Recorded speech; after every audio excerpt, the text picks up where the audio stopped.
Huzurlu Mutfağa hoş geldiniz. Size bugün lezzetli bir çorba tarifi vereceğim.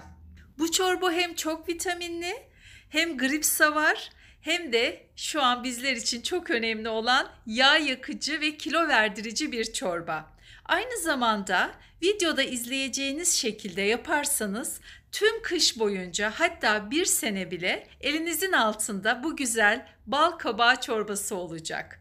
Ben sizlerle de paylaştığım tarif ve tiyolarımla şu anda tam 25 kilo vermiş oldum. İnşallah sizler de faydalanırsınız. Şimdi yapımına geçiyorum. 1,5 kilo bal kabağım var. Bal kabağı benim çok büyüktü. İrice 3 dilim kestik. Ben tarttım ve tam 1,5 kilo. Kabuklarını soyup güzelce yıkadığım bal kabaklarını küçük parçalara ayırdım. Derin ve büyük bir tencereye koyuyorum çünkü bol bir çorba hazırlayacağım. Elimin altında birçok kavanoz bal kabağı çorbası olsun istiyorum. Buna 2 tane de havuç ekleyeceğim. Havuçların da kabuklarını soyduktan sonra bölüyorum, onları da doğruyorum. Tüm kış boyunca zaten havuç elimizin altından eksik olmasın. Salatalarda, yemeklerde, her şeyde kullanmaya çalışalım. Yine çorbam bol olacağı için büyük boy 2 tane kuru soğanı da irice doğruyorum. Ve 1 tane orta boy patates kullandım. Bu kadar patates çorbaya kıvam vermek için yeterli oluyor. Zaten havucumuz da var. Suyunu da ayarladık mı çok güzel kıvamda bir çorba elde edeceğiz. Büyük bir tencerede yapıyoruz. Bol malzememiz var. Tatlı kaşığım çok büyük değil. Küçük bir tatlı kaşığı. 3 tatlı kaşığı tuz koydum. 1 çay kaşığı karabiber koyuyorum. Tepeleme çay kaşığı zencefil, yani iyice doldurdum. 2 çay kaşığı zerdeçal koyuyorum.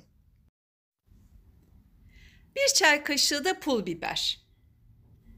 Ve vücut sağlığımızın olmazsa olmazı sarımsak. 6-7 diş de sarımsak koydum. Şimdi su ilave ediyorum, kaynar su. Önce 2 litre kadar koyacağım. Su kaynatmıştım, o nedenle hemen kaynar su ilave ediyorum daha pratik olsun diye. 4 yemek kaşığı kadar da zeytinyağı koydum. Şimdi kapağını kapatıp pişmeye bırakıyorum. Kaynadığında şöyle bir karıştıracağım. Bakın, rengarenk, sağlık deposu bir çorba. Çorba kaynarken kapağı biraz aralık olsun, belki taşabilir. 15-20 dakika sonra kontrol ediyorum. Önce havuçlardan başlayarak. Havuç, balkabağı, patates. Hepsi gayet yumuşak ve güzel pişti. Bu esnada da bütün kış boyu çorbamız olsun dedik ya. Kapakları kaynatıyorum. Yeni almıştım. 0 kapak kullanacağım yine. Yani hiç kullanmadığım, zarar görmemiş kapaklardan. Onları kaynatıp şöyle kenara alıyorum. Kavanozlarımı da bulaşık makinesinde gayet güzel yıkadım. Tertemiz çıkmışlardı. Ellerim de temiz zaten, gördüğünüz gibi yemek yapma aşamasındayız. Sürekli yıkıyoruz. El blenderından geçiriyorum çorbayı. Ola ki evde makineniz yok. Süzgeçten geçirin. Süzgeçten güzelce derin bir kaba geçirin. Yine aynı çorba olacak zaten. Ben çorba pişerken bir yarım litre kadar daha, yani 2,5 litre su koymuş oldum. O kadar güzel bir lezzeti var ki bu çorbanın, kavanozladık ya. Emin olun o bir kavanozu böyle içmek isteyeceksiniz. Lezzetine doyamazsınız. Hafif de acılı. Gerçekten inanılmaz güzel bir çorba. Kavanozlara koyacağım şimdi. Şu aparatımı alayım. Kavanozlar temiz kalsın, onunla koyacağım. Bu malzemeden 7-7,5 kavanoz çıktı. Kavanozlar 660 mililitrelik. Diğeri tencerede şu anda. Hem akşam için biraz ayırdım, hem de birazdan size kasede göstereceğim. Ama diyeceksiniz hangisi kaldı? Hiçbiri kalmadı şu anda. 2 gün oldu. Bir tane kavanoz yok. Şimdi o yüzden o bendeki kocaman kabağın devamını da aynı bu şekilde pişireceğim. Yiyeceği doldurduktan sonra bütün konserveler için geçerli. Kavanozun kenarlarında hiçbir yemek artığı kalmasın. Onun için sildim. Şimdi de kavanoz kapağını şöyle bir sol yapıp ondan sonra sağa doğru iyice sıkıyoruz.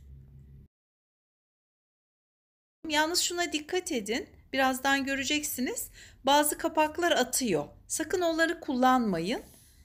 Hem de konservelerdeki bu tarz hatalar sağlığımızla oynar. Kötü sonuçlara bile gidiyor. Televizyonlarda görmüşsünüzdür.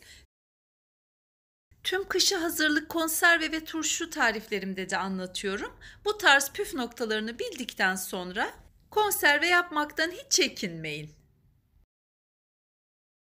Yine sildim kavanozumun kenarını.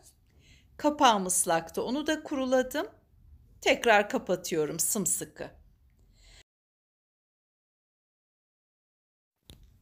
Kapağı kapadıktan sonra şöyle bir bakın, dümdüz olması lazım. Herhangi bir bombelik olmayacak. Ben içim daha rahat ettiği için eski usul sürekli yaptığım gibi ters çeviriyorum. Kapaklar metal olduğu için şimdi yeni bir söylem çıktı. İşte ters çevirmeyin. Ama ben ters çevirmeden içim rahat etmiyor ve şimdi göreceksiniz zaten neden haklı olduğumu. Bakın bir tanesi sızdı bu 10-15 dakika sonra. Çünkü kapağı değiştireceğim. Kapakta sıkıntı varmış. Ben sıktığımı düşündüm ama kapak çok iyi sıkılmadı. Şimdi onu ben çöpe attım o kapağı. Tekrar kaynattım. Yeni bir kapakla kapatacağım. İyice temizliyorum kavanozumun kenarını.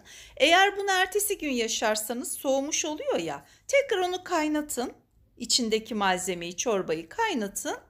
Yine sıfırdan koyun kavanoza ve kapağını sıkın. Konservemiz hazır. Üzerine de biraz kabak çekirdeği içi serpeceğim. İşte bu lezzetli tariflerle ben çok kolay, stressiz şekilde zayıfladım.